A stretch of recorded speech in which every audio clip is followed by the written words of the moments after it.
So in this video, just real quick, I'm going to show you guys how to get access to the beta and how to play it and where to sign up. Because just because it's an open beta doesn't mean you're going to be able to play it right away. And you can't just wait for it to come out on the PSN store and download it from there. You're going to need a Capcom ID and need to create one to get access to the beta.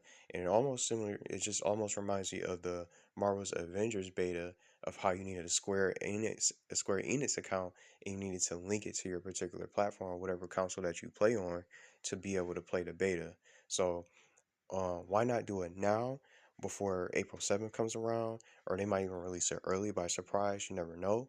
But I went ahead, as you can see on my screen, I made a Capcom ID, and I also ended up linking my PlayStation 5 to my Capcom ID. So that way, all I have to do now is just wait for the beta to come out to get guaranteed access. So you'll just still be able to download it, but you just won't be able to play it until you make a Capcom ID, because it's probably gonna stop you right at the menu, just like how Marvel's Avengers did. And it was just such a mess with everyone trying to link their accounts. Some people they can never get in. They can never get access to the beta because there was so many technical issues. So it's probably a better idea to try to do it as soon as you can before that date comes up for the Resident Evil Reverse beta.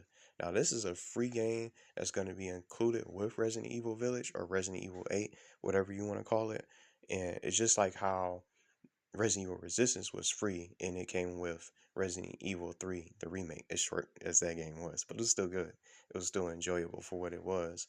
But I'm excited to check out the Resident Evil Reverse, and just as you can see, I already linked all my information, and my Capcom ID is ready to go.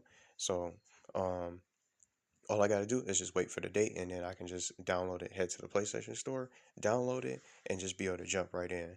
And then just real quick, if you are already a closed beta user and you already had closed beta access, you don't even have to worry about doing all this. All you have to do is just wait for the beta to come out, the open beta testing to start, and then you just update your application, and then you'll just be able to jump right in automatically into the open beta access. So it'll probably just transform the application into, instead of being a closed beta, it'll just be an open beta on your app, or basically for on your PS4 or whatever you have. For example, you just have to just update it. But that's basically it. But I'm just gonna link you guys to the website so you guys can get signed up, and then you guys can start linking your accounts if you guys are interested in checking out the beta. Even if you don't want to play Resident Evil Village, it's still going to be free to play, as long as you own one of these particular devices or different platforms from PlayStation 4, PS5, Xbox Series X or S, or Xbox One, or you can play it on PC via Steam. So you can check that out if you guys want to check it out. If you you're interested in playing it, you can go ahead and start signing up and linking your accounts. So that way it saves you time. So just in case they have some issues with their website, so that's why I went ahead and did it now. But that's basically it for the open beta access. But I'm just gonna see and try to find out what the start times are. It could be early morning for April 7th, or it could be sometime during the evening, but I'm not sure how long it's probably going to go.